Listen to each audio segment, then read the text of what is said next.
If I had $1 for every time a Chinese gacha game player showed up to the development studio of their favorite game while holding a knife with the intention of assassinating staff there, then I'd be at least $2 richer. And what's crazy here is that this second dollar would be given to me as recently as June 2026, when that exact thing happened. But as a bonus, it also came bundled with a package of literal cow shit, vandalism, and a large police response. Love in Deepspace is the most successful female targeting gacha game of all time, easily able to earn tens of millions of dollars on any given month of the year. They were, without exaggeration, on top of the world with no competition whatsoever until one day they'd decide to shoot themselves in the foot with a fully loaded shotgun. 1 week after announcing the biggest update the game has had in a very long time, they'd do something unprecedented, going back on their word and canceling the entire update. The immeasurable disappointment their community felt would spark one of the biggest and most impressive global efforts in gacha game history, uniting people all across the globe to buy up entire city billboards, donating hundreds of thousands of dollars to charity, and even convincing Queso, of all people, to spread awareness about this injustice. And bear in mind, this is all truly nothing more than the tip of this iceberg, as it's easily one of the most complex topics I have ever covered on this channel. But it's not like I had a choice, seeing that my own community had left over 14,000 messages about this topic in my Discord server, and even went as far as compiling an amazing Google Doc about it. And so, why did this money printing machine decide to destroy itself? And how did this become a worldwide phenomenon? Well, without further ado, let's do this. Alright, so most people agree that the first gacha game came out in 2010 and was developed by Konami. It was called Dragon Collection. The best way to describe it was kind of like a knockoff Pokemon, where you went from dungeon to dungeon and collected as many monsters as possible, and in between certain levels, you'd receive a luck-based treasure chest that has the ability of giving you some really rare items that can boost your stats like crazy. And if you wanted to open more of these treasure chests now without having to go through other levels, then you could pay money to buy them. This simple mechanic that wasn't really popular at the time would change Konami forever. By 2012, their console game sales were slipping, but their social games on social platforms like Gree, meant to be played on mobile like Dragon Collection, were defying every single expectation. By 2012, Konami's net income was up 80% thanks to this game and other games on social platforms. And this made other developers, of course, take notice. Why is Konami making so much money? How can we incorporate this into our games? And so, gacha would start to take over Japan. But it would remain in Japan for a while because, well, the entire concept was from there. The word gacha comes from the word gachapon, which is essentially a vending machine that you can find in many different places in Japan, with each one having a different themed set of toys, figurines, keychains, etc. And after placing money in it, essentially buying a pull, you'd be receiving something randomly from that set. Now, of course, some items in that set will have a very low drop rate, making them rare and very sought after. And the whole point is to keep buying pulls until you get what you want. And that's kind of how gacha games work. Now, as I said, gacha games would remain niche and would be mostly focused on Japan for the longest time. But this, of course, would all change in 2020 when Genshin Impact would come out and bring gacha into the mainstream. Now, of course, it was helped quite a bit by releasing mid-pandemic as everyone was locked up in their homes, but one could argue that the reason why it succeeded so well was because it felt like a full-fledged game with gacha mechanics, rather than gacha mechanics with a game built around it. Due to all these elements combined, it still holds the Guinness World Record for fastest mobile game to reach $1 billion in revenue, achieving this feat in 178 days. And just to really illustrate how crazy this was, the previous record holder for this Guinness World Record was Pokemon Go. And that's not all, because Genshin Impact also holds another Guinness World Record, the fastest mobile game to reach $5 billion, which was held by Clash of Clans. And while it did rewrite certain expectations for gacha games, it didn't really rewrite the demographics that it was targeting. Gacha games have always been about targeting the single male with disposable income. One look at the characters that you can spend money on in some of the most popular gacha games in existence, and you understand very quickly that the targeted demographic has not changed. You don't even need to take my word for it. The CEO of Hoyoverse, the developer behind Genshin Impact, would, as far back as 2011, talk about this topic to investors. He'd say that the otaku have been suffering from huge psychological pressure and that they hope that they can play their games easily so that they can enjoy this feeling of being saved. He would then say that the games that they're making were specifically made for touchable devices because of a fairly innovative feature they came up with, which is the touch feature. Yep, it's fairly straightforward. This was for one of their first major games called Honkai Impact, and you could pretty much touch the very hot women they can pull for, and they'll react to it, which will also increase your friendship level with them, just like real life. But if you've played gacha games, if you've come across this logic, then you must have taken a step back at some point and asked yourself, yeah, I get it, the established demographic is men, but what about women? Yes, there's a lot of men that are lonely out there that would want companionship from a hot waifu, but let's not pretend that women don't want the same thing. I mean, come on, have you seen some of the books that some women read? One could argue that in some cases, they're even freakier than men. So where were the gacha games that were catering to their needs? Because they also had disposable income, and it seemed like no one was tapping into that, at least not successfully. You see, there's always been a type of game that's existed since the early 2000s called an otome game, a story-based romance video game targeted towards women. Yes, these games would be monetized. They had varying degrees of success, but they were also extremely niche, never able to truly reach a mainstream audience. There would be multiple attempts by multiple developers to make a gacha game centered around the otome genre, but none would truly stand out. For example, even Hoyoverse, before releasing Genshin Impact, would release a game called Tears of Themis, targeting the female demographic specifically while incorporating a gacha system around it. And guess what? It didn't really work out that well. It had released in China in July of 2020 and then globally on July 2021, and honestly, the revenue right now is so low that it can barely make a dent in their other titles. Like, it can't even make 10% of what Genshin Impact or Honkai Star Rail are making right now. And so the logic was, for many developers, that if even Hoyoverse can't make a successful otome game targeting the female demographic, then who can? Well, that's where the developer Paper Games came in.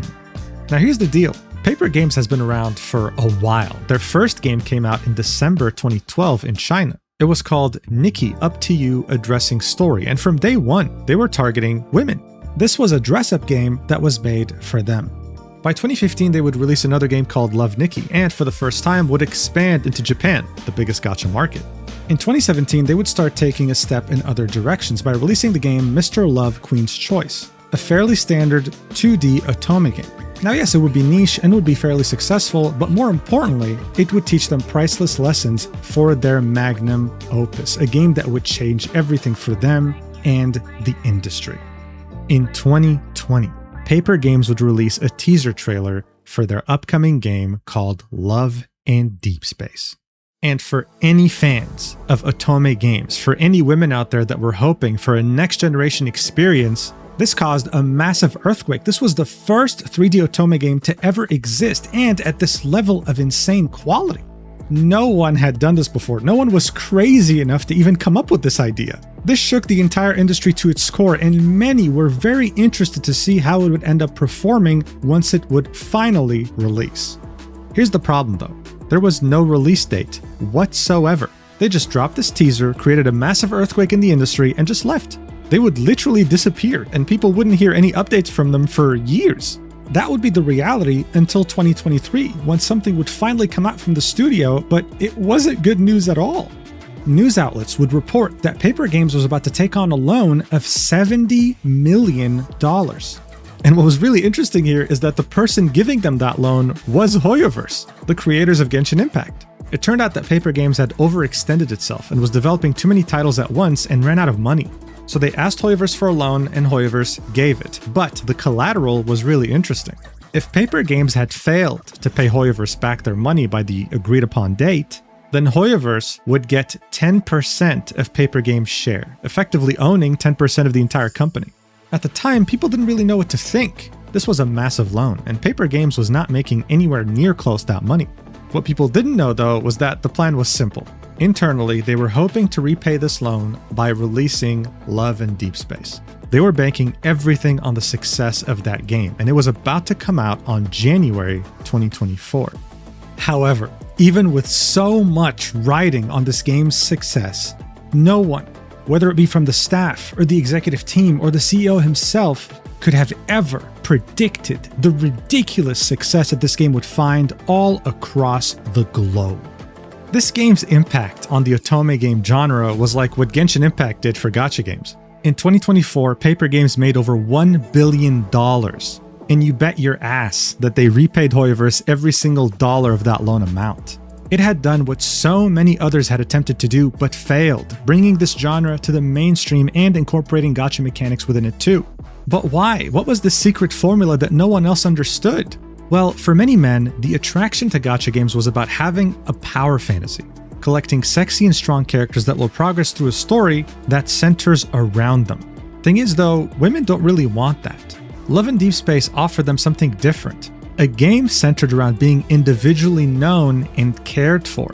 It played more like a 3D dating simulator that caters to your needs. Like a genuine routine that becomes a part of your day rather than just a traditional gacha game. And here's how it would do that.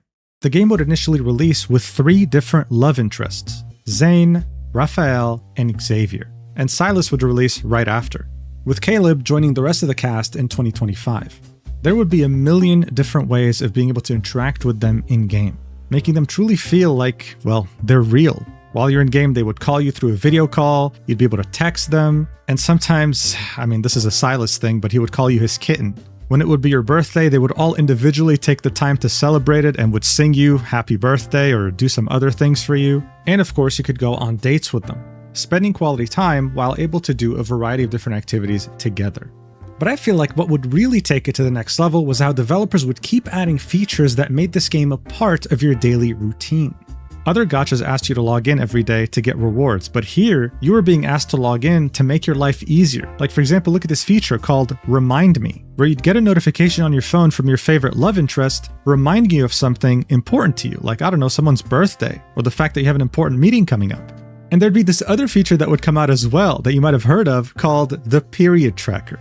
Now look, there are a lot of period tracker apps out there for women to keep track of their periods. But Love and Deepspace was like, you know what, dude? This game is a part of your daily routine, so might as well have that feature too. So when you would get close to your period or your first day of your period would arrive, you'd have your favorite love interest point that out and vow to take care of you while giving you extra attention while you deal with cramps from the 7th circle of hell. Now, interestingly enough, this whole period tracker thing was some sort of a Twitter controversy when it came out back in early 2025. Some people would call Love and Deepspace a gooner game for having a period tracker, but that's just Twitter being Twitter. Because if you're going to call this a gooner game, might as well talk about the scenes where you're being figuratively railed. That's right, let's talk about monetization. How was this a gacha game? Well, you weren't pulling for the characters. You'd be pulling for something called memories. You'd meet the characters through the main story. So in other words, they'd be available to you for free. But memories are these special 3D cutscenes where you interact with these different love interests and, well, end up doing a lot of raunchy things. Yes, these can get really spicy. And it really caught me by surprise. I wasn't expecting this level of raunchiness when I streamed this game for the shits and giggles back in 2024 with the streamer Box2. Wait, am I giving him a lap dance? What's going on right now? Oh my god! Dude, what is this? We He's just get a sweating! Bro, goddamn! We're literally f***ing... What's happening? Is that my tits? Hey, yo, is that your leg? No, that's your leg. That's your leg. Hey, man. Okay. Holy mother was sweating and hey! Oh, man, he's bending me over! He opened your legs, bro! Yeah, it was definitely unexpected on my end. So essentially, this is what people spend their money on, okay? Of course, seeing that this is a free-to-play game, you can earn this currency for free by playing, but many would choose to spend money because other than these raunchy cutscenes, you'd also be unlocking outfits for these love interests as well as gear that would make you more powerful for story combat sequences because this is an action game at the end of the day as well. All these elements combined would make this game one of the most successful gacha games of all time. Other developers in the industry would be so impressed that they would ask team members from Paper Games to conduct workshops or presentations talking about the logic and strategy behind making this behemoth. Like this presentation that was conducted back in March 2026 in the Game Developers Conference. It will be called Designing Crush-Worthy Characters in Love and Deepspace. This would be fascinating because in this presentation, the lead character designer would describe how the team designed characters that millions of players became emotionally attached to. This emotional attachment would be why this game would make so much money. The women playing this game would sometimes spend money when they already had a good enough amount of currency. And they had two main reasons to do so. Number one, they are absolutely in love with a love interest in the game and they want to spoil them. And number two, they want to support the developer. This is not a mentality that you see for many things. Many women genuinely wanted paper games to make more money so that they can continue updating the game because no one else had ever made a game like this. And before you knew it, this game was competing head-to-head with the giants of gacha such as Genshin Impact and Honkai Star Rail.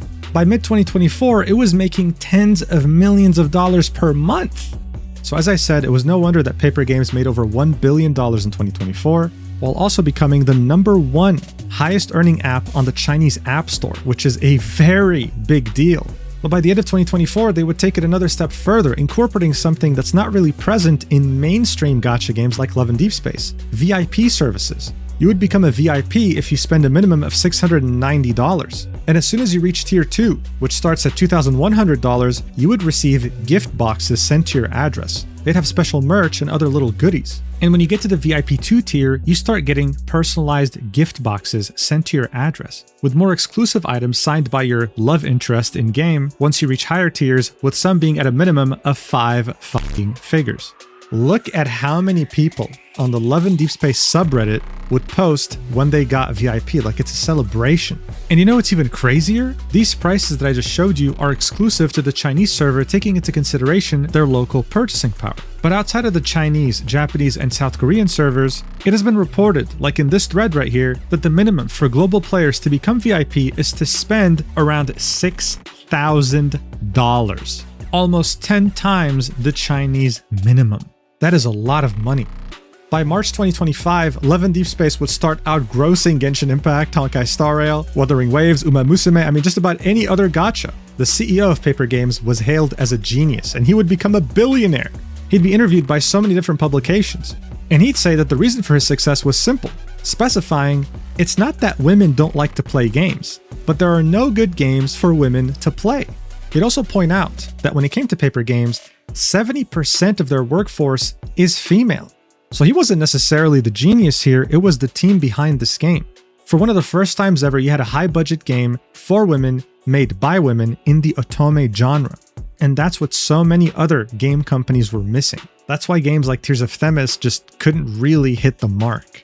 And this is how Love and Deepspace became a worldwide phenomenon, with billboards even popping up in Times Square. It would become such a phenomenon that you'd have media publications like Reuters making mini documentaries about how this game took over women's love lives. Listen to how they would describe it. Chinese civil servant Zhou is in a 6-month relationship with her first boyfriend. He's a wavy-haired, handsome painter. He's also fictional. Qi Yu is one of 5 romantic interests to choose from in Love and Deepspace, the world's biggest mobile dating game with some 80 million users, according to research firm Sensor Tower. 80 million users. That is an insane amount of users. But yeah, this app did such a good job of incorporating itself into your daily routine that it kind of made it meaningless for many women to even seek out a boyfriend. It was that crazy. There'd also be a couple different documentaries by the publication South China Morning Post. In one of them, they talk about women that would specifically hire cosplayers to dress up as their love interest from Love and Deepspace and go out on dates with them. And in another, they would do the same thing as Reuters. Talk about how some women were replacing real-life men with, well, Love and Deepspace love interests. Such massive success comes with its own fair share of critics. And by 2025, you'd have multiple media publications come up with a narrative that it's because of games like this, these otome games, that birth rates were declining. A lot of criticism would be directed towards the game and the women that were playing it. Some of these women would start blaming incel culture for this, while others would point out that it's just simply because it's popular. This new dynamic would lead to some nasty fights within the gacha community, like how, for example, on the Chinese internet, some Love and Deepspace fans would go head-to-head with Snowbreak Containment Zone fans, a game that heavily targeted the male demographic. Things got very nasty there, and I would need to make a whole video to do it justice, but it did end with the government intervening and pretty much censoring the hell out of Snowbreak. But it's just an example to illustrate to you how this huge wave of attention that this game got didn't only bring positives to the community. However, as long as the developer could keep the Love and Deepspace community satisfied, nothing could stand in the way of this money-printing behemoth. But with so much attention and expectations aimed towards this game, and with so much money being made, as time went on, it seemed like Paper Games was simply not prepared to blow up that much. And that lack of preparation gave them many more problems with their own community than they could have ever bargained for. So remember how I said that this game was all about how it made its own audience feel like they're being individually known and cared for? Well, it wasn't just the game doing this, it was the developer too. Here are some examples. Throughout the year, there will be multiple time-limited events in the game, like other gacha games. And whenever that would happen, they would take the opportunity to make these educational videos directed towards their female audience that taught them different things that they could find useful, well, as women. Here's them, for example, hiring the Beijing 2008 Olympic champion for judo. And in this 12-minute video, women who play this game would be taught about women's self-defense. Here's another example in which a faculty member at the Mental Health Education Center of the China Academy of Art would conduct a workshop about mental health. But this wouldn't just be limited to a woman's needs. Paper Games, being a Chinese developer, would also take this as an opportunity to teach their massive global audience about Chinese culture. Like how in this video, the director of Heritage Protection Division would teach the Love and Deepspace audience about China's cultural heritage. Them using the game's revenue to fund things like this made many women express the fact that this wasn't just a community or a developer, this was a safe space specifically for women. You can see this expressed in so many of these different comments. I'm not really making it up. There are people saying that they're literally crying watching the self-defense video, and this comment right here I think sums it up, saying, "It's crazy and also super amazing how a dating simulator is inspiring me and others to take care of ourselves, recognize our self-worth, and even learn self-defense." This is what Love and Deepspace was for so many people. But unfortunately, as time went on, this priceless relationship built on trust would start having cracks form in its foundation due to bad decisions made by the developer, mostly relating to the game itself. What do I mean by this? Well, let's go back to the example of Genshin Impact. It makes a lot of money, and in return, it's meant to give you constant updates. One update typically lasts for 40 days. Then the next update comes along with new events and, more importantly, new story, advancing the plot that everyone's playing the game for. Every update would also typically have 2 brand new characters that you can pull for. And every year, you'd have a major update that would introduce an entirely new region. Now, as I mentioned before, Love and Deepspace does have a story mode. You'd have story segments that are in 3D, it's like a 3D visual novel, right, with cutscenes and voice acting, and you'd also have combat. This is easily, by far, the most important aspect of the game. Story is what allows you to meet the new love interests that release, while also advancing the plot with them in it. Because they interact with each other as well, they have stories that tie in together and they know each other, sometimes being friends. So while yes, many players get very excited about pulling for a banner because it involves a raunchy cutscene, if you had to ask them whether they prefer getting a banner of their favorite love interest or more story, the majority of them would always choose more story. But by 2025, it seemed evident that both banners and story content were just not meeting expectations. They weren't necessarily releasing fast enough for a game of this caliber, making this much money. And multiple complaints will start arising within the community that the scheduling is too inconsistent and the communication is just non-existent. Genshin Impact had a new update every 40 days. That was well established. Other gachas functioned very similarly. It was simply the industry standard. But with Love and Deepspace, it seemed like they just released things on a whim, like as if they were winging it. When it came to limited banners, right, the ones that you had to pull for within a specific time frame, otherwise they disappear, there'd be mainly 2 types. A banner made specifically for one love interest, and a banner with all love interests combined. Now look, when it comes to combined banners, there's a lot of misinformation out there about how it works. I saw many, even Love and Deepspace players, saying that you have a 1 in 5 chance of getting the banner that you want. But that's not true. There's this mechanic that allows you to select the one banner that you really want and 2 others that you'd also not mind having. Once you hit a 5-star, you'll randomly get one of those banners. If you don't get your precise wish, the character that you wanted the most, then this mechanic guarantees that the next time you hit a 5-star, you will get the banner that you wanted the most. So regardless of how many love interests get added to the game, whether it's 3 or 6, the odds will always remain the same. Now I want to make something clear. Remember how I said that Genshin Impact released a major update every year which involved a new region? Well, the version of this in Love and Deepspace is a new love interest. A new love interest signifies a new region. It adds more story, more lore, more depth. I mean, it was just the best thing you could hope for. But by the time the 5th character came out, which was Caleb, a certain issue became very hard to ignore for the wider community. And that had to do with the fact that Paper Games now had a workload that they clearly couldn't handle anymore. More characters coming out with their limited resources meant that some characters would be completely neglected in favor of newer ones. And this leads us to my wonderful creation that I call the neglect ranking. I made this to really illustrate to you just how disorganized the release schedule of this game was, as if they were truly winging it. Now, as I said, the most important aspect of this game is story content, but for the sake of this argument, let's look at banners first. So as you can see, the most neglected love interest in this game is Xavier. His last banner was his birthday. This happens every year for every character, by the way, and it was 9 months ago. Meanwhile, Caleb was 4 weeks ago, and Silas was 7 weeks ago at the time of recording. Now, yes, you can make the argument that Silas and Caleb released after the initial 3, but is it really fair to neglect 3 of your 5 characters in favor of the 2 newer ones? What if you played this game just for Xavier or Raphael? This was very inconsistent and showed that there was no real release schedule that made it fair for everyone. But if you thought this was bad, then wait till you see the main story neglect ranking. Here, the most neglected is Caleb, the most recent character. The last time he was in the story was in January 2025, 18 months ago. His debut arc when he first released. When it came to Silas and Zane, 14 months ago. And when it came to the most favored characters, really, in quotations, most favored, Xavier and Raphael were in the main story 6 months ago. This meant that the last story content for this game was on January 2nd, 2026. We're now halfway through 2026, and there was no new main story content, period. That's without mentioning the characters that haven't been featured in the story for way longer than 6 months. So in comparison to other gacha games of the same tier as Love and Deepspace that make as much money, this was ridiculous. They were inconsistent with their release schedule and were not communicative enough about things to look forward to, about dates. And let's also not forget the fact that they refused to make a PC client for this game, even though their other games had it. But this was the game that was making them the most money. And so as I mentioned, this would be a recurring topic within the community starting as early as 2025. It would cause multiple dramas with different points of views giving their opinions on why it takes so long to develop the main story and release content. But overall, the biggest loss for this game were longtime players that had spent a lot of money on it, losing hope that anything was going to change. Feeling like the money and time they were spending in this game just didn't matter, like this money was being funneled to other projects and Paper Games was simply not interested in making it any better.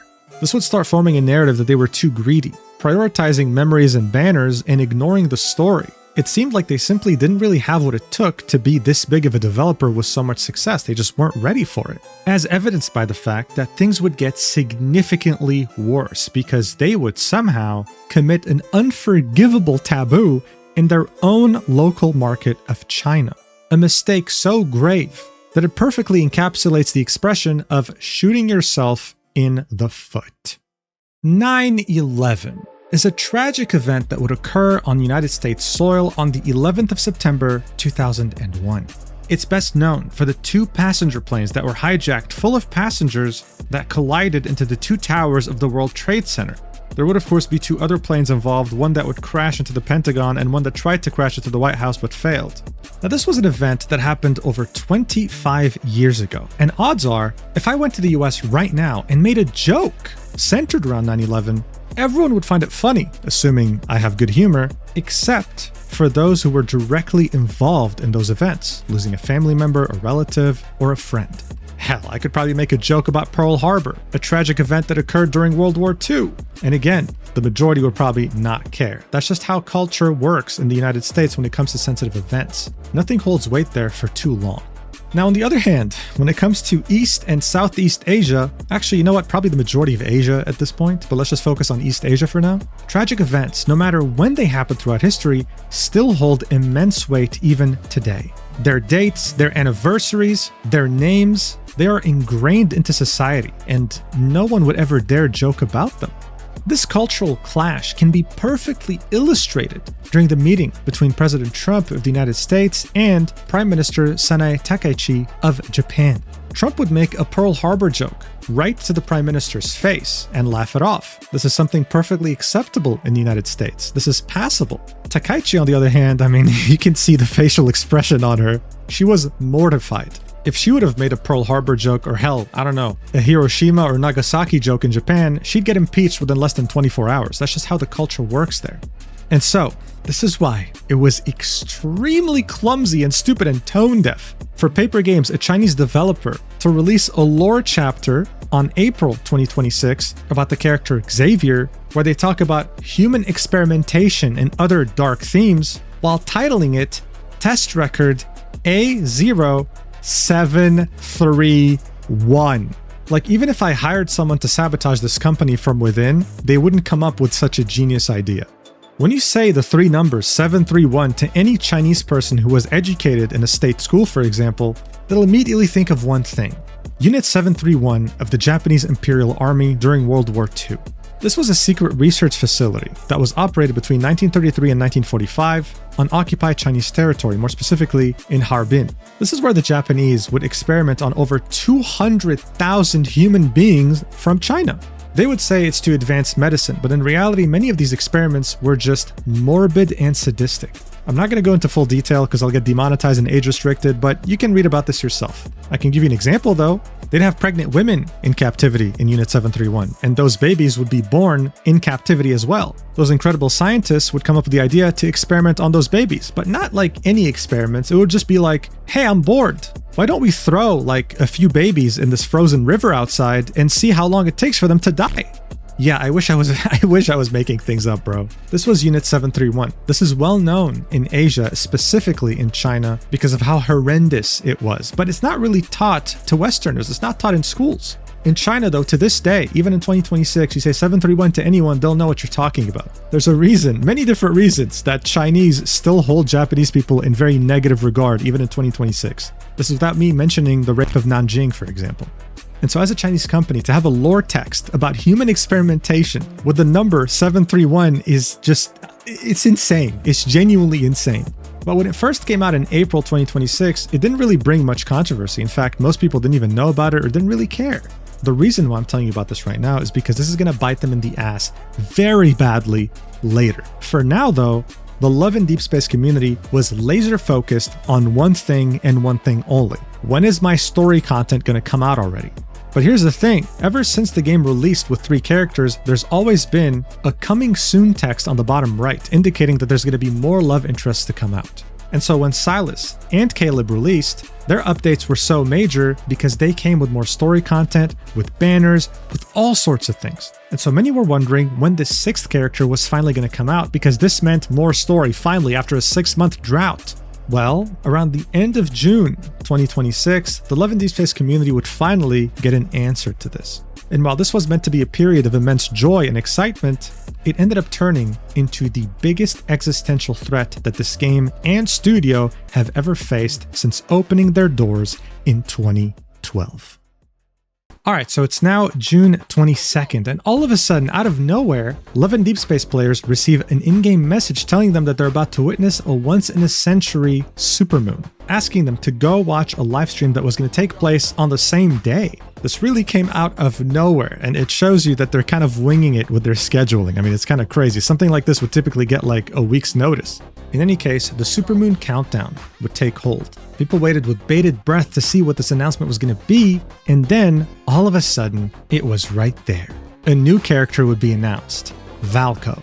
Half wolf, half human. And as you can see by the chat on the global livestream that has almost 1 million views, the community was extremely excited. All of them spamming, ow, like a wolf. Unable to wait to see him in action, both in combat, but also the story, because a new character, as I said, signified a new region. So this was huge.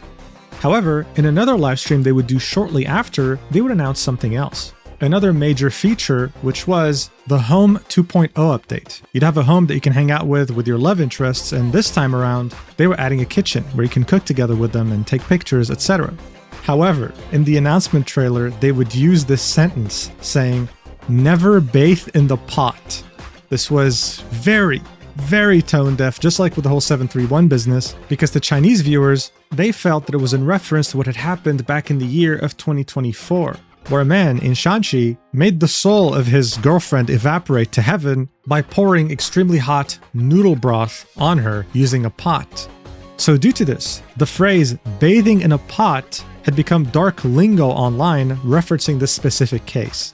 For example, you could tell someone, hey, go bathe in a pot, and people would understand you weren't wishing them well. So already this was causing a lot of controversy, even though a new love interest was just announced and it was meant to be something very exciting. At the same time, in Valko's trailer, they would also use yet another controversial sentence while teasing him, saying, "Invite the wolf in." In the Chinese livestream, they had used a Chinese idiom, meaning to invite disaster by letting an enemy inside your home. Seeing that his character concept involves him breaking into the female protagonist's home, that didn't help. What also didn't help was that his dialogue included, "What's wrong with inviting the wolf in? Just peek inside and she'll open her door for you." So, combining this with the whole bathe in the pot controversy, some Chinese players felt that Love in Deepspace was packaging illegal home invasion as a romantic fantasy, using language that explicitly frames a woman's private space as available to enter without consent. So this, on top of the whole bathe in the pot thing, went against the idea of this being a safe space for women, and it caused a lot of controversy as well. And if that wasn't enough, the Valko trailer that was posted on Chinese social media would get bombarded with over 750,000 comments, many of them very negative, because many players would express the fact that not only did they not feel safe around him because he'll break into your home or whatever, but they heavily disliked the way he looked, calling it too much of a Western look, saying things like, "Can it be released on the international server separately?" and telling the developer either go offline or make it look better, it referring to Valko. Here's this comment, for example, getting 300 likes. "No obligation to support the new Western male lead, refund, and shut down the server." With many also expressing the same thing by saying, "Just please release it on the global servers and leave the Chinese server alone, I'm begging you." At the same time, very toxic elements of the Chinese community would sprout out and would start insulting Western players, calling them Western white whores while also telling Paper Games, "Hey, you fucking forgotten who your main donor is. You've forgotten who makes you the most money, us, the Chinese players." There will be some very nasty comments all around made towards Westerners because of Valko being teased. But it wouldn't just be his Western look that would turn them off. It goes back to what I was talking about the community grievances that had started spawning in 2025. The whole idea about the inconsistent release schedule, how some characters were getting main story releases and some others weren't, and for some reason there'd be complaints about the fact that the gacha odds are now worse with a 6th character. Instead of having a 1 in 5 chance of getting the banner you want, you have a 1 in 6 chance. I really have no idea why this became a thing because I explained in this video how the banner system works. I guess we can call these people LARPers. And on top of that, there will be complaints about inconsistent story narratives, saying that Valko is a core leader of a villainous group in the story that has harmed all existing protagonists. So in a way, some didn't want a romantic interest that hurt the other romantic interests. But honestly, this was surprising to me that this was even a narrative because even in his own trailer, it's explained that Valko is the Eon Core Tech chairman, not having anything to do with Ever. So this was yet another rumor that spawned on the Chinese internet that for some reason spread like wildfire. Are you starting to understand why this whole topic is so convoluted? Like, I'm genuinely so confused half the time. And on top of that, for some reason, I guess maybe it's a cultural thing, many Chinese female players feel like a wolf or a bear character is gay. So there were many complaints that Valko was gay actually. This was really something that you could find a lot on Chinese social media. And I guess the problem with having a gay character, in their opinion, was the fact that Love in Deepspace would attract gay male players, and they don't want that. They only want this game to be directed towards women. Now, on this extremely ratioed post on Chinese social media, they would do their best to communicate with their player base, to calm any grievances they might have and tell them, hey, trust us. For example, this is them replying to someone that called Valko gay, saying, all the male protagonists are heterosexual, yesterday, today, tomorrow, and forever. And they would reply with things like, I'm sorry, after you've calmed down a bit from venting, could you please take a look at this wolf and give him a try? Please. Damage control was in full swing. But these replies would be posted on Chinese social media known as Xiaohongshu, and the comments weren't really impressed. They really just didn't like the character, and they didn't really like the direction the game was headed in. This was in massive contrast to the global audience, okay? Like, this is Valko's trailer that was released on Twitter, and it didn't just get 5 million views and a lot of likes. Many of the top comments, in fact, all of them, were very, very excited for him. It would actually be hard to find any negativity on this post. Unfortunately, none of these players are local, okay? They're all outside of China, and the people that had a problem with Paper Games were in China. It wasn't all of them, but it was a very loud and toxic chunk of the community. So much so that they would take this to ridiculous levels, sending literal cow poop to the studio. Many players would go around the building and take pictures of themselves giving a middle finger to the studio. And there were some that employed an amazing tactic used by South Korean crazy K-pop fans, which is also sending the studio funeral flowers. There'd even be a wolf paw in front of the studio meant to advertise Valko, and it would get vandalized. The police would have to show up and install yellow tape around it so that no one else messes with it again. And to make matters worse, someone live-streamed themselves with a knife in front of the building, trying to make their way in. Here are some images, with a third image being censored with the weapon. I wish this was a joke. Here's a 9-second clip that was recorded in front of the studio that kind of shows you the chaos that they were dealing with after Valko's announcement, with someone just screaming insults towards the studio. Watch.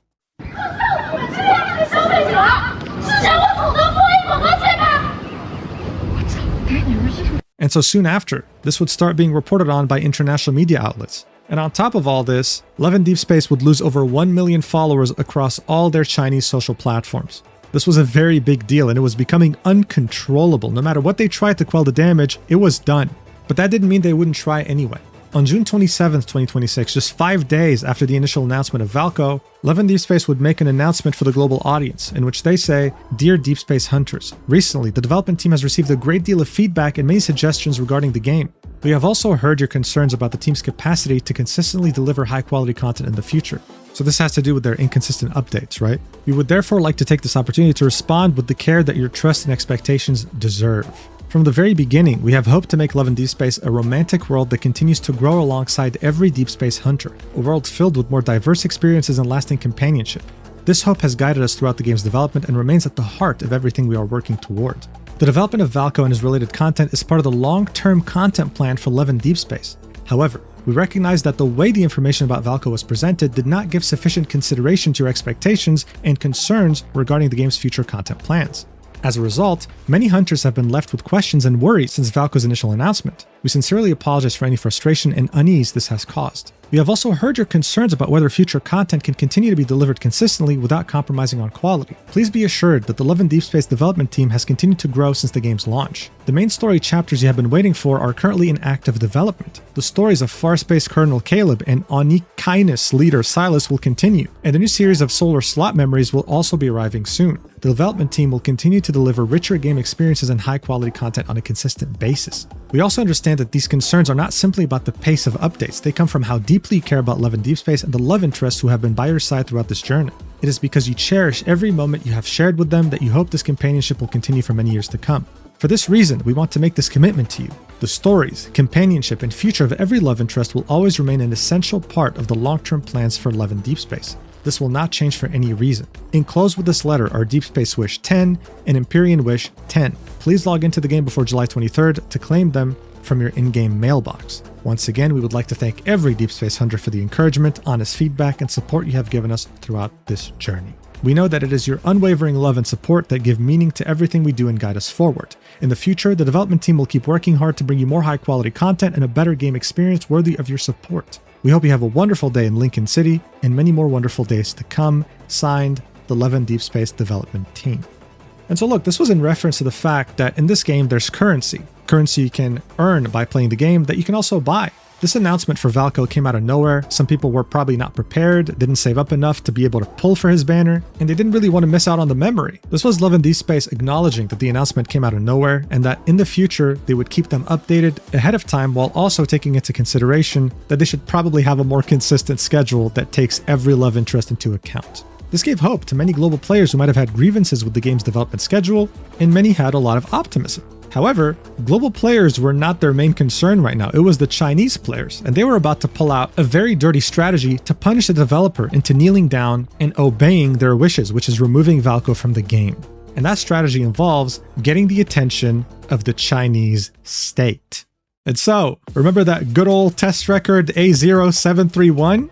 Yeah, well, even though it came out in April, it would get brought out again in June during the Valko controversy, and so a new narrative would form. Paper Games is an enemy of the state, and they have a Japanese mole inside that is there to mock the Chinese people and their suffering. So within just a few days after Valko had been announced, this narrative would spread like wildfire, so much so that it would force Love and Deepspace to make a statement on the 29th of June, talking about it as well as the other grievances the community had. It would be posted on the Chinese social media website known as Weibo, and here's what they'd have to say after translating it through Google Translate. Recently, we have noticed many discussions circulating online regarding the game and promotional content of Love and Deepspace. We sincerely apologize for any misunderstandings and negative experiences caused. Thank you for your continued attention, and we will humbly accept opinions from all parties. To avoid such content affecting the gaming experience of our players, we would like to clarify and explain these issues as follows. Number 1. Date controversy in the world's depths. Harmony with Light and Dust. We received feedback from players that the Harmony with Light and Dust update on April 21st contained a number that could easily lead to misunderstandings. We took this very seriously and immediately conducted an internal investigation. It has been confirmed that the number is a fictitious date, a placeholder without any actual meaning, and has not been packaged in any way. We fully understand the potential misunderstandings that this random number may cause and will complete the online modification as quickly as possible today. This issue exposed the lack of sensitivity among some members of the development team. We will strengthen training to prevent such situations from recurring. We will also further improve our internal review mechanism, paying attention to every detail to ensure the quality of online content.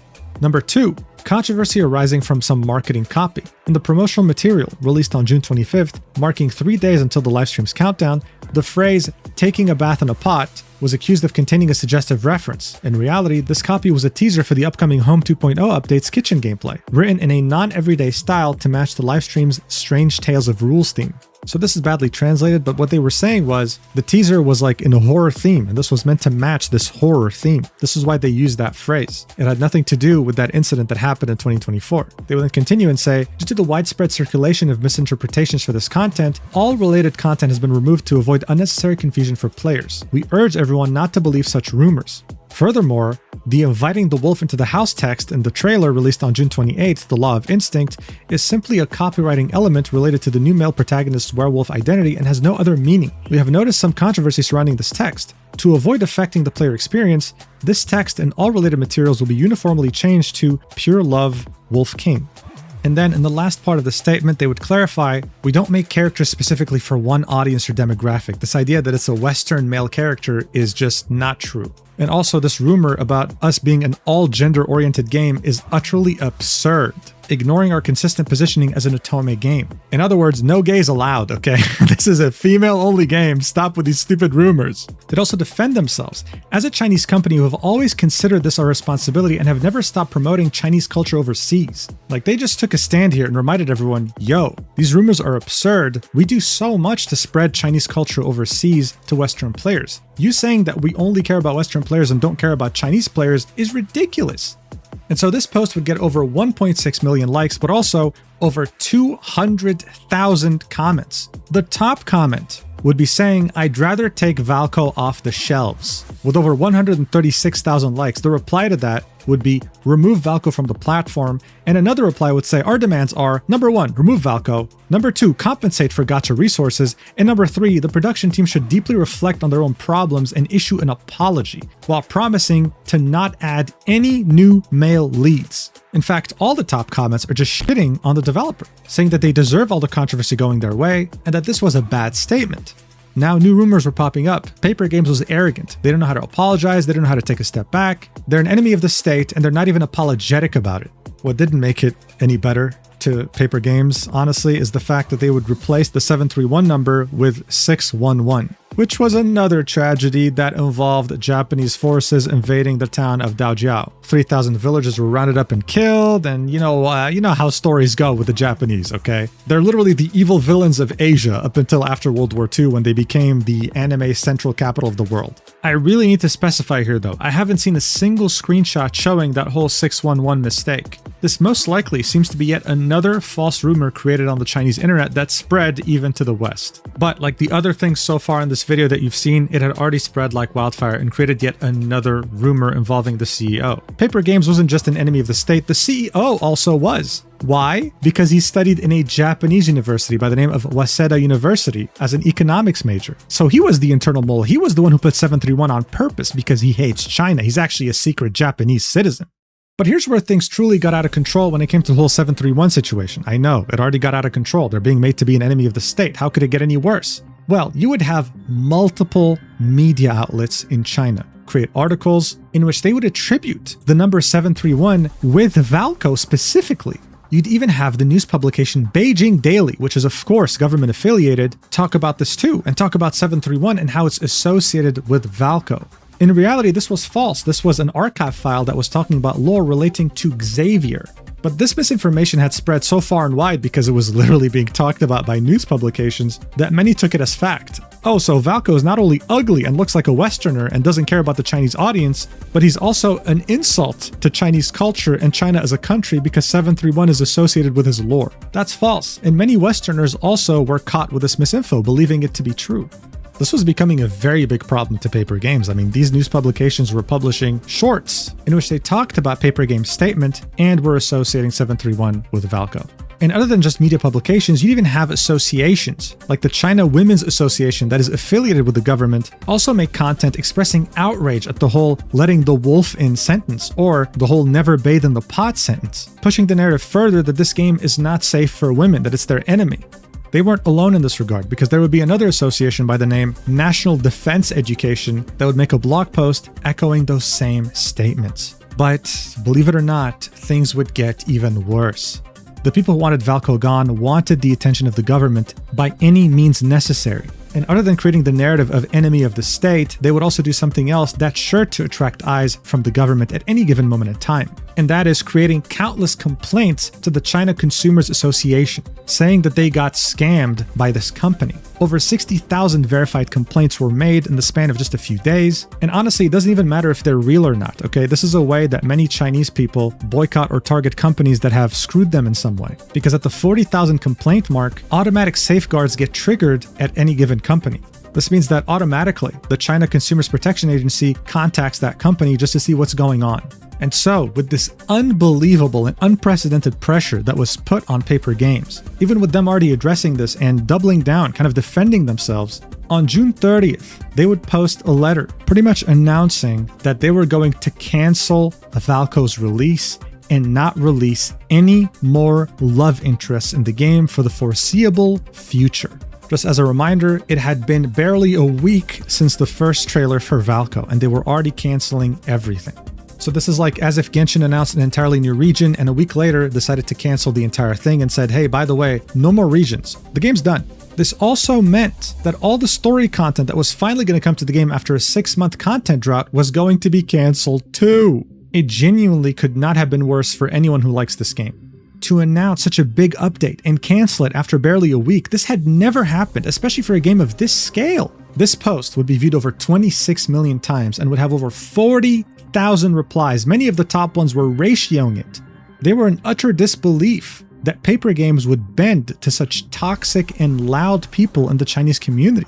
This game was created to make you, as a woman playing it, feel seen and acknowledged, and yet, with this announcement, they had essentially told all global players, we don't care about you even existing. That's how it felt. Even though they were put between a rock and a hard place, even though they were cornered by what was going on in China, this still felt horrible for just about anyone who ever played this game. You go anywhere, whether it be Twitter, Reddit, any other place this community was present in, and you would see just the disbelief. They genuinely couldn't believe this had just happened. But honestly, if you took a step back, none of this really made sense. This was really overblown for no reason, and anyone with common sense could see that. A huge chunk of Paper Games revenue came from global players, so how come they were just forced to bend the knee so quickly? Well, that's because they had become the worst thing you can ever be in the country of China, becoming an element of chaos. Okay, so let's get one thing straight. There was a timeline to this, and it wasn't always about being an enemy of the state or whatever. This had started out with consumer dissatisfaction about Valko, about the fact that he looks gay and Western and all that stuff. But then Chinese media publications would start twisting it into something way bigger than it actually was. It went from consumer dissatisfaction to women's safety to becoming an enemy of the state with 731 to Paper Games refusing to take responsibility, being arrogant. And eventually, because of how badly Paper Games was portrayed in media, this wouldn't just be about, hey, let's just cancel this character. This would be like, hey, you deserve more punishment as a company. You deserve to go bankrupt. And hence why they had become an element of chaos. So what is that exactly? Well, it's a term I came up with, I guess. But in China, the most important thing that has to be maintained is order. As soon as something goes against that, as soon as something interferes, then they become a problem. A great example of this actually happened to Hoyoverse back in 2021.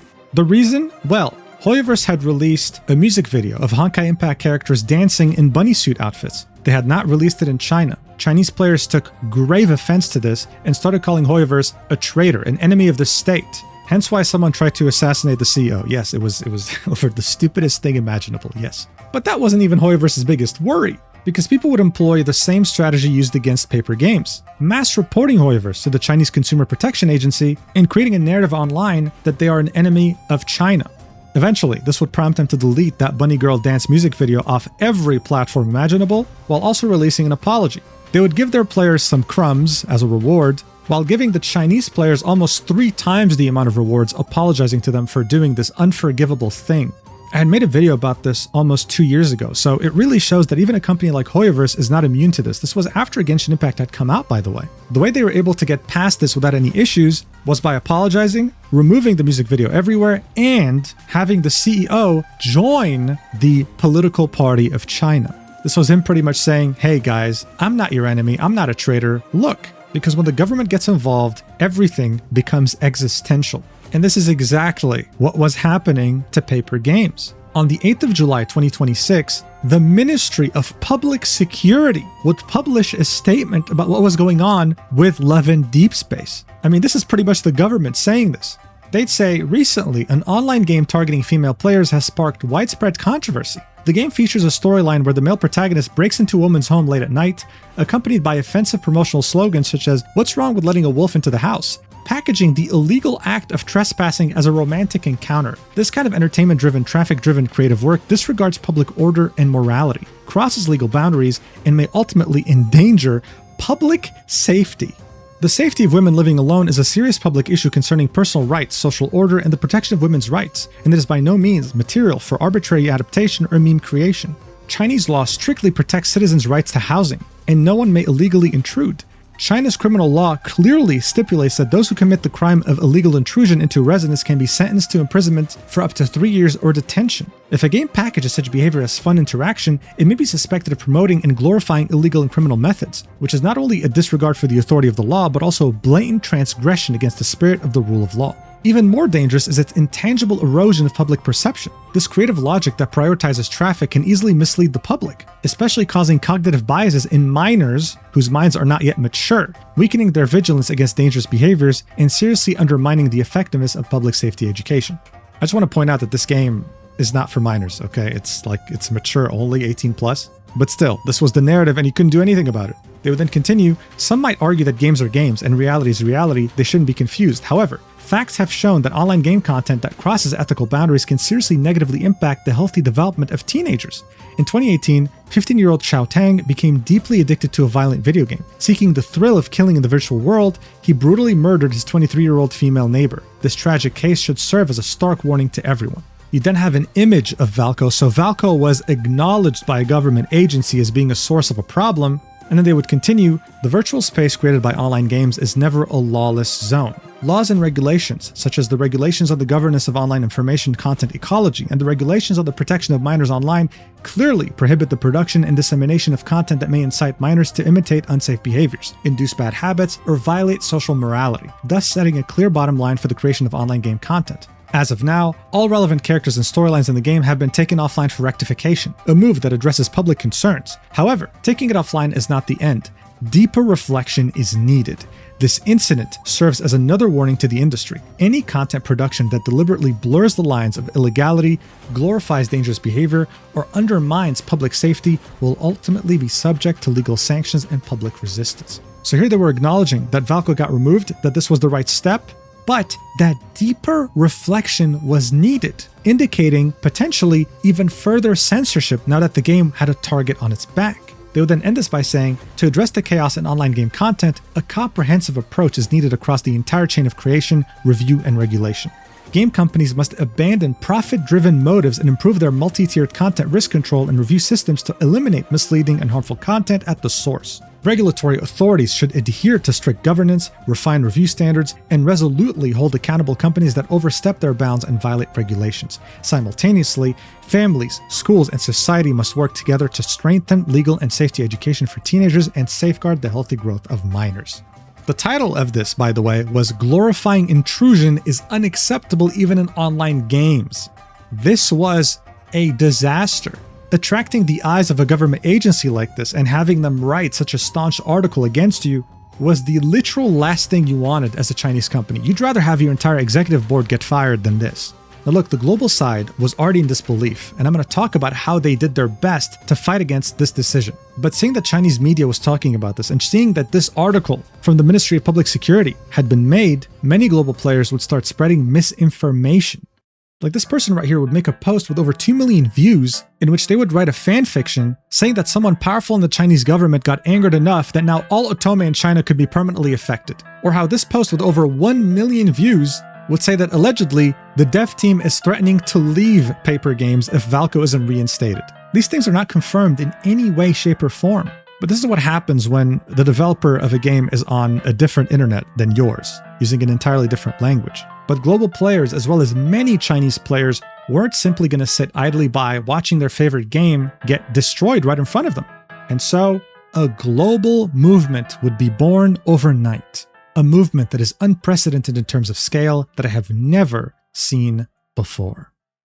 Barely 24 hours after Paper Games' very unpopular announcement saying that they were going to remove Valko from the game, a new topic would start trending on Twitter with hundreds of thousands of posts within 24 hours and millions of posts within 1 week. The hashtags Valko is loved and We love Valko would go absolutely viral, and global players would demand that he come back home. As I mentioned earlier, this was overblown, and the audience for Love in Deepspace wasn't stupid. Oh, boo-hoo, he snuck into your home? Well, what about the other love interests? Silas kidnaps you, Raphael and Caleb stalk you, and one of them is your adopted brother that you grew up with as a kid, and then later on, when you both grow up, you're there just scissoring like chimpanzees in heat. This just didn't make any sense. And while yes, 731 was a really stupid mistake, it was in the game for 2 months before people somehow now finally noticed and took offense to it. It was overblown, it felt staged, and it just didn't make any sense. But Paper Games had made their decision. They removed Valko and actually took this seriously. And so, the consequences immediately took place. If they thought that these toxic Chinese players were their biggest problem, they had no idea what they were dealing with. A huge chunk of silent Chinese players that weren't toxic and crazy would be very disappointed in Valko's cancellation. In fact, you can track revenue that the game makes in China, and while there were many people frustrated over Valko looking Western or gay or whatever, their revenue would only start taking a dip after they had cancelled Valko, showing us two things. The first being that they might have underestimated how many Chinese players actually liked Valko, and the second being that maybe Western players also underestimated how many Chinese players were going to boycott this game because of the whole 731 situation. Within just a week, they would lose 50% of how much they would usually make. Within less than 24 hours, they would lose over 100,000 followers on multiple platforms, and eventually they'd lose over 100,000 on TikTok, and would lose so many on Instagram that they would end up privating their profile. They would also get absolutely review bombed on the Apple App Store with a rating that's now below 3 out of 5. And on Google Play, their rating is now 1.3 out of 5. One of the most abysmal ratings I've ever seen. Hell, people were so pissed that they brought back a good old tradition that had occurred during the first anniversary of Genshin, which was not only review bomb the game, but also review bomb Google Classroom. If bad reviews start reaching Google Classroom, you know that this controversy is massive. At the same time, you'd have a petition on iPetitions get made that has over 240,000 signatures to bring back Valko, and you'd also have a Change.org petition with almost 100,000 signatures now, with Change.org's own social media page making a tweet about it, bringing more attention towards it. One Love in Deepspace player would take this even further and report the game to the Consumer Protection Agency of their country, Mexico, because this was a false promise in their opinion. This is a product, something was advertised, and then withdrawn, which makes it false advertising. All of Love in Deepspace social media would get flooded with hashtags such as Bring Valko Back. Even their ads on TikTok would get absolutely flooded. Compared to this, what was going on in China was nothing. Everything here was being absolutely invaded. And to show the developer that this was financially a really bad mistake on their end, someone would create a website in which you could enter how much money you spent on the game and attach a message to it. So far, the amount of cumulative money that was spent in the past by players who chose to support Valko is now over $15 million. I mean, look at all these messages behind that huge number. They were screaming to Paper Games that they were making a mistake here. But while the frustration is understandable and their socials being brigaded was to be expected, what really stood out here was how a big chunk of the global audience decided to protest. While Valko haters were busy sending manure and other things to the HQ of Paper Games, the global audience that wanted Valko in the game decided to instead use their money for good. Some would fundraise enough money to buy a billboard in Times Square saying "Bring Valko Back," And this billboard crowdfunding strategy would occur all over the world, in New York, in the Philippines, in Malaysia, in Thailand, hell, even in Peru. This was them truly showing solidarity between each other, even though they came from such different countries and regions.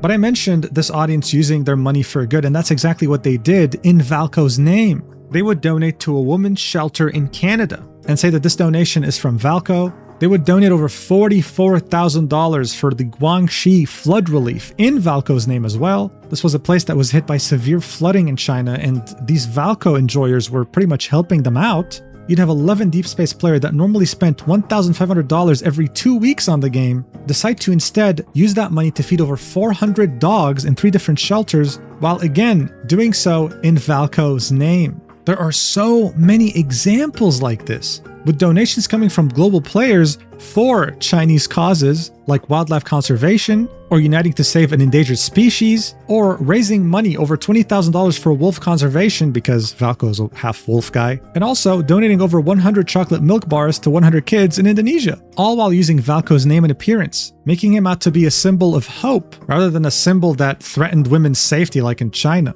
All of this was done in the hope that on July 9th, when 6.0 would come out, Paper Games would change their minds. They would still decide to release Valko even though they cancelled him. And they would take this activism even IRL, because Love in Deepspace would have a booth in Anime Expo in the US. There, they'd have different cosplayers meant to represent every love interest. But unfortunately, it seemed like there was one booth meant for Valko that was cancelled last minute. So what did they do? Did they bring cow poop or a weapon? No. Instead, they'd go around asking people to pick their favorite lad by placing a star around them, and Valko would receive the most stars. This was again meant to showcase the staff that we want Valko back. But while they did make it to Anime Expo, on July 8th, they would start canceling different events that they were meant to attend. Like for example, an event that was meant to take place in Japan, saying, after carefully reviewing the event content in light of changes to the in-game content, so removing Valko, we have decided to cancel the event. On that same day, they would also announce the cancellation of a massive event scheduled for Bilibili World, a huge event in China. And so by now, this was attracting all sorts of global media publications, with Jing Daily publishing an article titled, "China's top otome game lost 70 million hearts in 10 days. Hell, even TV news channels were talking about this too. And hell, even Queso would talk about this somehow. A chatter would tell him about the drama, Queso would look into it and say, Love in Deepspace is wrong for scrapping its newest character, saying they didn't bring out the character because the fans said he was ugly, that's messed up. So look, all of this was meant to raise awareness, but also showcase to the Chinese government agencies that this game was not an element of chaos, it was an element of goodness. These donations in Valko's name were meant to spread positivity and goodness across the world. And to be honest, they did. Objectively speaking, that's exactly what they did. Instead of fighting fire with fire, the global audience decided to fight fire with good, with water. It was also done to show Paper Games just how much of a mistake they were making by listening to the toxic side of their fan base instead of the good side. The one that was willing to donate hundreds of thousands of dollars to charities in Valko's name was the one who was really being hurt with this. The hope was that on July 9th, Valko would still somehow show up when they would open the app after updating. But unfortunately for them, that day would end up being the darkest in this community's history.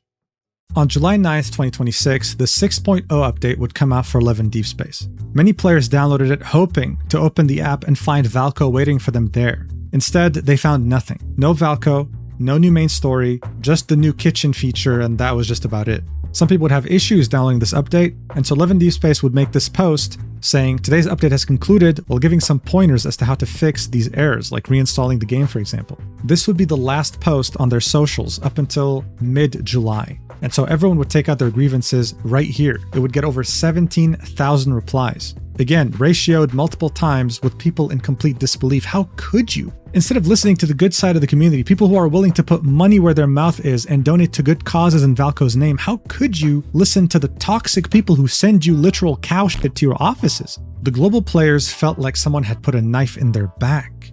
And what didn't help was that this update was extremely buggy. I mean, there are certain things in here that my nightmares wouldn't even be able to conjure up. Like, what is this? Like, what the fuck is this? Like, how does this even happen? Like, I don't even know, like, what kind of code, how does this even occur? Here's my favorite glitch personally. Like, what the fuck is that? Anyway, The first thing that players did after not seeing Valko was go to the love interest character selection screen and see whether the whole coming soon text was still there. And to their extreme disappointment, it wasn't. It seemed like Paper Games was intent on the promise of no more new characters. This was the worst possible news for just about any player. The community was devastated. This was a character they were very excited for, that they couldn't wait to interact with, and he was gone as quickly as he had arrived to their lives. Slowly but surely, any remaining hope players had was being removed right in front of them. Like for example, the Valko channel and the Love and Deepspace official Discord server would be deleted after the update would go live. And after all this time, things were really starting to set in for many players. So we're just getting a stupid rerun of a banner instead of a new love interest, a new main story update, new cards, new myths, new poses, new interactions. This wasn't just about Valko. This was the biggest update of the year, and all of a sudden, it's not coming anymore. And remember how people were now fearful of further censorship now that the game had attracted multiple government agencies? Well, that's exactly what happened. All the love interests had a certain theme of an outfit in which they had numerology on them, numbers that signified different meanings. Well, they were all censored, or just straight up removed. Look at this, for example. It said 95, now it says gibberish. This was no doubt done to avoid any other 731 issues, and that's simply what happens when you become an element of chaos in China. Many global players and even Chinese players warned these extremely toxic and loud fans in China that any censorship, any removal of something in-game will result in even more censorship, and that's exactly what was happening. What added more fuel to the fire was that some rumors would start spreading about the role that Valko would have played in the main story, like the fact that he was the one who fixed Caleb's arm, or that he's a friend to Zane. These dynamics between the characters in the story is exactly why people played Love in Deepspace, and there they were, having to watch it get confiscated from them. And so people started drawing up comparisons to another game made by Paper Games called Infinity Nikki, which I made a video about around a year ago. That game had sudden censorship one day, where its tutorial level, its actual lore was changed for no reason, it was retconned, and even though the community had boycotted the game for months and created a large movement around it, Paper Games didn't budge. That terrible tutorial level is still there today. And what was also interesting is that the update that removed the tutorial level came with a lot of bugs. So at this point, it almost seemed like it was a pattern for any game Paper Games had made, and it didn't really inspire optimism. This was really the worst case scenario, but bear in mind, not just for global players, for Chinese players too, even the toxic ones. This Chinese player here would make it very clear in a post they made on Weibo.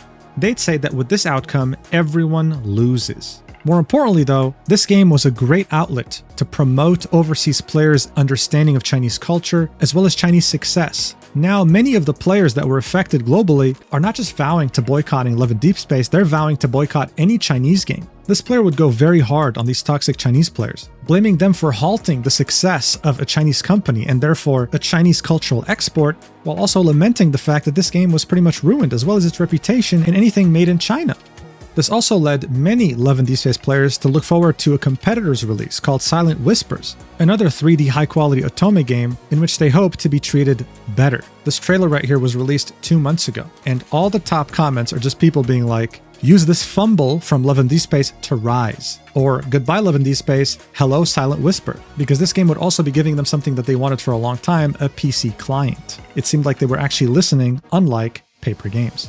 But, it would take a lot at this point to fully crush all hope that the community had for Valko releasing. One player would point out, hey listen, when 3.0 came out and Caleb came out, he didn't come out on the first day of the update, he came around in the second half of the update. So in other words, hey, when the second half of this update comes out on July 17th, let's hope that we'll find Valko there waiting for us. What they'd end up finding instead though, pure and utter disappointment. At this point, Love and Deepspace Chinese revenue was doing horrendously bad, worse than it's ever been. On one day, they'd maybe make $200,000. Now they were making $60,000. Yes, it's still a lot of money, but it's less than half of what they made before. This showed that the Chinese audience, genuinely, the majority, the people who actually spend money, were outraged still at Valko not being included. And these were the consumers that mattered. And at the same time, as people were hoping that Valko would come in the second half of the update, they'd get an in-game notice saying that actually the second half would have a heartfelt gift for Zane, a free 5-star memory in which you interact with him. Now what's interesting is that the official social media accounts wouldn't make this announcement. As I said, it's been a ghost town since the 9th of July. it would only be announced through an in-game notice, okay? So further making their communication style even worse, and going against the promise that they made at the end of June saying we'll communicate more with you guys. What was really interesting though, was that there would be this Twitter account with the handle Z, with a Zane profile picture, that would leak the trailer for this memory, something that was meant to be posted by the official social media accounts. Once enough people found it, the account would delete itself. Many players pointed out that they didn't like the trailer because the face of the protagonist, which is the character that you create, the woman that you create, would be hidden throughout the trailer. The reason why this is a problem is because many Western players like to self-insert themselves into the game, while Chinese players don't like that. It seemed like even with this trailer, they were still trying to satisfy the most toxic players in China.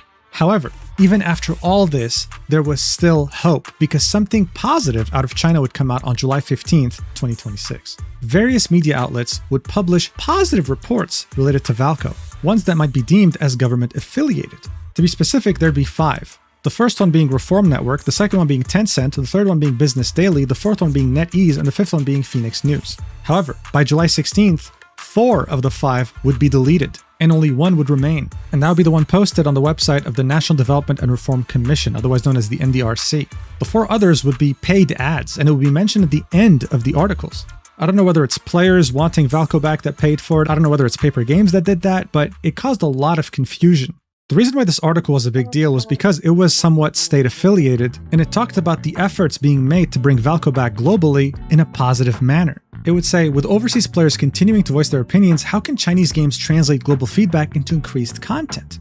As of July 15th, the main petition on the overseas petition platforms iPetitions demanding the reinstatement of the romanceable new character Valko in the game Love in Deepspace had garnered over 240,000 signatures and 80,000 comments.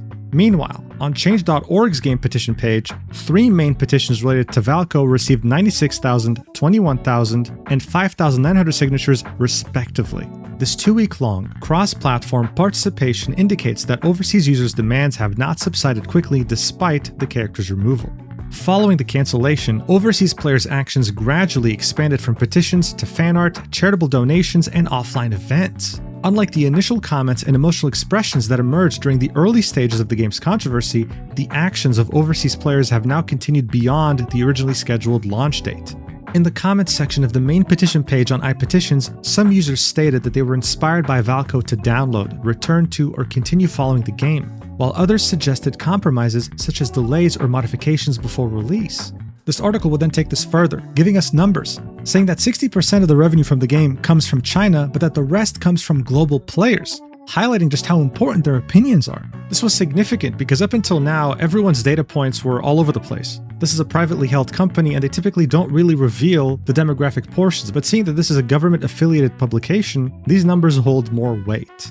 And what really made Valko enjoyers optimistic while reading this article would be one of the final paragraphs, where it would say, whether Valko will be reinstated should be determined by Paper Games based on content quality, market data, and long-term planning. However, the continued growth of overseas petitions has provided a significant signal. When a character can generate signatures, creative works, charitable activities, and offline actions in multiple countries and regions, re-examining and product validation of them is not merely a response to public opinion, but may also be a repricing of global user needs and existing content investment. For a leading product like Love in Deepspace that already has a global user base, turning this feedback into richer content offerings and more refined overseas operational capabilities is perhaps more valuable than letting related demands remain outside the game in the long run. So for many Western players, this was as if the Chinese government was telling Paper Games, hey, whether you want to keep shooting yourself in the foot or not, that's just up to you, we don't really care. But you should probably reinstate him. So as I said, for many, this article was a celebration, like, oh my god, our efforts are actually doing something, and they kind of are. This article acknowledged all the good things they were doing, like these news were reaching China, which was wonderful. At the same time, it also see Chinese government agencies reminding people that malicious reviews, harming the reputation of businesses, online harassment, use of bots, paid accounts, AI-generated posts are against the law. So again, to many, this felt like they were directing this towards people who engaged in this behavior against Love in Deepspace, and that they were about to get in trouble with the law. This again signaled to people that, hey, maybe things are finally calming down. Some Chinese players would even use a VPN to get on Twitter to thank overseas players for the positive engagement they were bringing to the game and to Valko. Like this post saying, overseas sisters, without you all, none of this would be possible. Honestly, it was very wholesome. It was wonderful how a community so large could work together regardless of borders or distance or culture. But of course, in parallel, the toxic Chinese players had a movement of their own. And there was coordinated effort on Chinese social media to counter any positive news coming out from Valko fans. But we just read a government-affiliated publication just highlight these positive things, so I don't know if it's working that well. When it came to Love and Deepspace though, as I said, they had a total media blackout. The only thing they had said ever since the July 9th update post would be a Facebook reply about winners of some giveaway or something or competition. Here, they'd indicate that they were going to post again on July 29th talking about the winners, while of course getting like 36 angry reactions. Does this mean that their media blackout will last until the 29th and then they'll post again regularly, maybe updating the community? Who knows? But so far, as I said, total media blackout, even with a new free memory coming out in-game, still nothing, and no trailer as well, of course. So look, overall, the ball was now in the court of Paper Games. Are they actually going to bring back Valko? Or are they going to listen to this disgusting, toxic side of their community and throw their global community that's willing to donate to charities in Valko's name under the bus? It remains to be seen. But honestly, seeing that they had made the terrible decision of removing Infinity Nikki's amazing tutorial and backstory, and refused to change it even after massive backlash and a big boycott, I just don't know if this developer is capable of listening to the community on such major issues. This also might truly be out of their hands. This might be out of their control completely, but we don't have proof. We can only assume on what's going on behind the scenes, and I prefer not to assume. And I do hope that Valko is brought back to this game. If you had to ask me though, I'm not very optimistic, but hey, seeing that this community has been very optimistic and donating to so many amazing causes, you know what? I'll change my mind and be optimistic too. Let's hope for the best, because if that happens, it'll be a wonderful story that will be never forgotten on the internet. And with that, I want to thank my wonderful community for making this very comprehensive Google Doc about the entire incident involving Valko, with sections like speculations, a glossary for people who have no idea about the game and the different terms used, memes, Twitter links. I'd even asked them to do this. They just did it by themselves because they're so passionate about this game and the community. So thank you to I, Dea, Doc, Jin, Helianthus, Laurel Doll, Mimi, Ray, Red Rose, Sen, Starfall, Watt, and Woof. You guys are the best.